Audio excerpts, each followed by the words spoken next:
Terima kasih pemirsa, Anda kembali menyaksikan Kominfo Newsroom. Pemirsa, menjelang musim ibadah haji tahun 1445 Hijriah atau 2024 Masehi, Kementerian Agama akan membagikan Smart Card atau kartu pintar yang diusung Kementerian Haji dan Umroh Arab Saudi. Smart Card ini akan dibagikan pada calon jamaah sebelum keberangkatan haji melalui embarkasi masing-masing.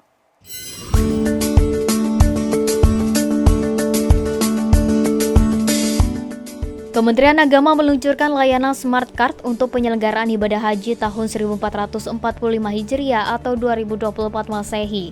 Momen ini digelar bersamaan dengan pertemuan bilateral dengan Menteri Agama Yakut Khalil Qomas bersama Menteri Haji dan Umroh Arab Saudi Taufik bin Fauzan Al-Rabiah di Jakarta.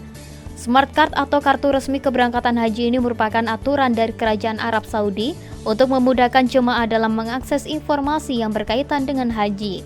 Selain itu, penggunaan Smart Card juga mencegah masuknya jemaah haji dengan visa di luar prosedural serta sertifikasi pelaksanaan ibadah haji. Wakil Menteri Agama Saiful Rahmat Dasuki mengatakan, Smart Card akan menjadi hal yang vital bagi calon jemaah haji tahun ini, yakni sebagai identifikasi visa haji secara resmi. Smart Card ini adalah sebagai identifikasi visa haji.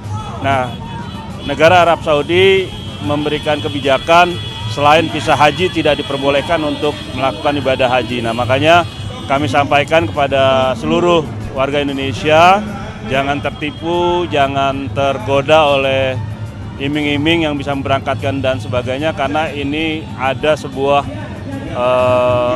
syarat, yaitu Smart Card yang akan mengidentifikasi visa itu tersebut. Kementerian Agama menyediakan sejumlah layanan khusus yang diberikan kepada calon jemaah haji lanjut usia pada musim haji 2024.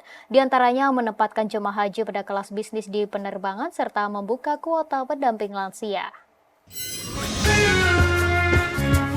Kementerian Agama tahun ini kembali mengusung tagline Haji Ramah Lansia. Hal ini sebagai langkah konkret Kemenak bagi calon jamaah haji lansia dalam mewujudkan pelayanan yang lebih baik pada musim haji 1445 Hijriah. Data Kemenak mencatat tahun ini ada sekitar 45.678 jemaah dengan usia 65 tahun ke atas atau sebesar 21,41%. Layanan haji ramah lansia dan disabilitas menjadi perhatian khusus Menteri Agama Yakut Khalil Qomas.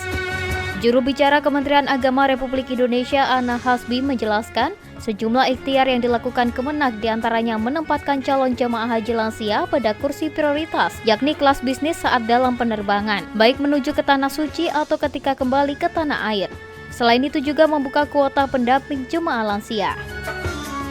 Berdasarkan evaluasi penyelenggaraan haji 2023, ada sejumlah kebutuhan layanan lansia yang tidak bisa secara optimal bisa diakses oleh petugas. Untuk itu, keberadaan pendamping yang umumnya adalah keluarga menjadi sangat penting.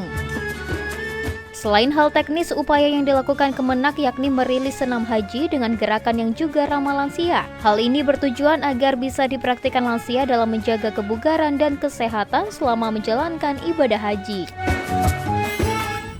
Pemirsa, kita beralih ke informasi lainnya. Menteri Pariwisata dan Ekonomi Kreatif Sandiaga Uno kurang menyetujui usulan larangan study tour sekolah. Usulan ini mencuat imbas kecelakaan bus yang membawa rombongan siswa SMK Lingga Kencana Depok pada Sabtu lalu. Menparekraf menilai lebih baik memperketat kelayakan bus ketimbang melarang study tour.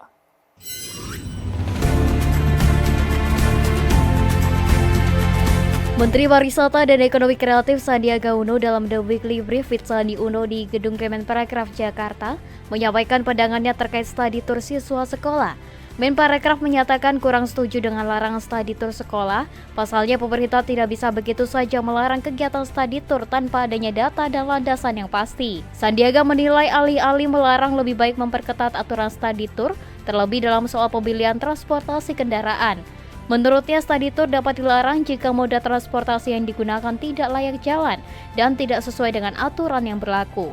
Study tour dengan transportasi yang layak jalan dan sesuai ketentuan memiliki kontribusi besar terhadap kegiatan pariwisata dan berdampak baik bagi pelajar. Sertifikat supir bus pariwisata ini tentunya ada di level teknis, di Dinas Perhubungan dan Lalu Lintas, dan kita juga harapkan koordinasi nanti agar sosialisasi ini yang tadi kita sudah sampaikan terkoordinasi dengan baik. Tapi dengan tegas kita menyampaikan wisata ini berlangsung dengan fasilitas transportasi yang mumpuni, dan kita butuhkan kehandalan daripada kendaraan dan juga kesigapan dari supir yang mengendarai. Mengurai keresahan orang tua siswa, Menparekraf menyatakan siap mengedukasi masyarakat dan pelaku usaha parekraf untuk memastikan kelaikan moda transportasi yang digunakan demi keselamatan perjalanan dan kenyamanan berwisata.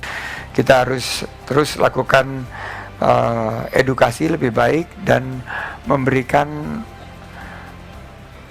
informasi kepada para pelaku pariwisata dan ekonomi kreatif untuk mengecek data di Kementerian Perhubungan dan juga Asosiasi Agen Perjalanan, bus-bus mana yang lolos penilaian melalui aplikasi Spionam, sehingga ini mudah-mudahan tidak terjadi lagi. Direktorat Jenderal Perhubungan Darat Kementerian Perhubungan buka suara terkait kecelakaan bus terguling di Ciater, Subang, Jawa Barat yang menewaskan 11 orang. Dalam siaran pers yang dirilis Kementerian Perhubungan, status uji layak bus telah kadaluarsa sejak akhir tahun 2023.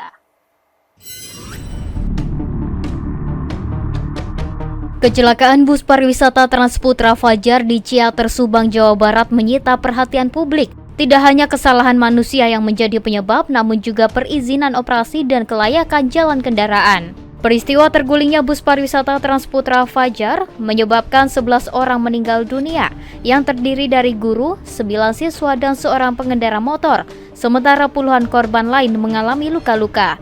Ucapan duka disampaikan Dirjen Perhubungan Darat Kementerian Perhubungan melalui siaran pers Kemenhub. Menjawab tragedi tersebut, Dirjen Perhubungan Darat Kementerian Perhubungan Hendro Sugiatno dalam siaran pers Kemenhub mengatakan, tiap perusahaan otobus wajib melakukan uji berkala armada dan mengimbau penggunaan sabuk keselamatan pada angkutan umum.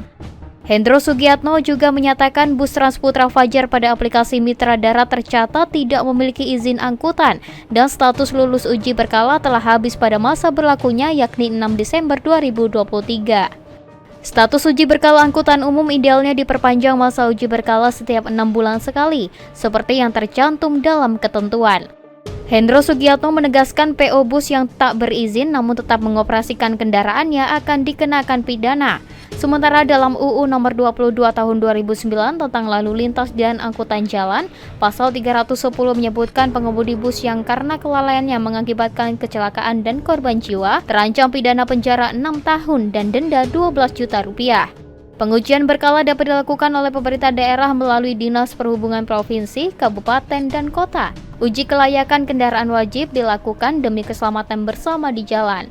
Selain itu, pihaknya menekankan pentingnya penggunaan sabuk keselamatan pada angkutan umum. Berdasarkan Permenhub nomor PM 74 tahun 2021 tentang perlengkapan keselamatan kendaraan bermotor, pasal 2 ayat 1, bahwa setiap kendaraan bermotor yang dioperasikan di jalan harus memenuhi persyaratan teknis.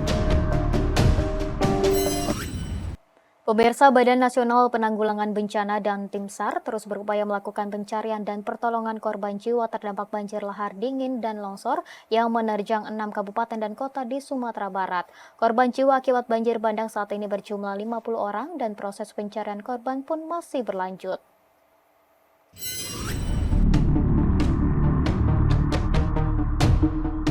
Kantor Pencarian dan Pertolongan SAR Padang pada Senin malam pukul 11 melaporkan telah mengevakuasi 4 korban baru yang ditemukan di lokasi berbeda-beda.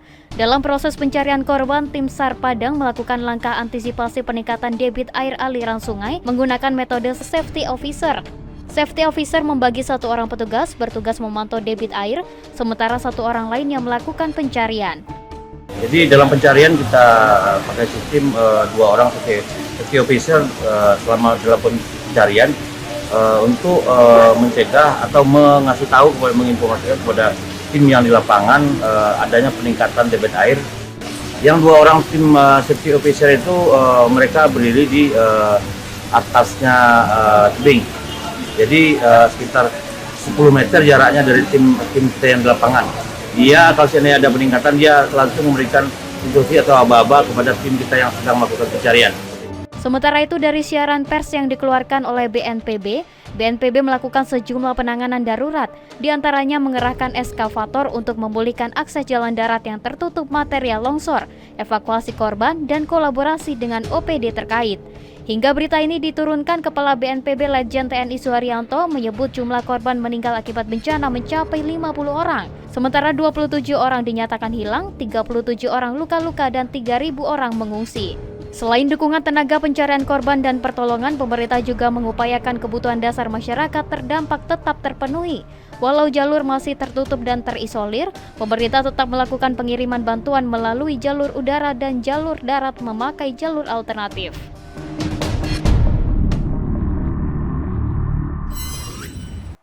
Pemirsa, kami akan segera kembali dengan dialog mengenai pembangunan Papua di berbagai sektor.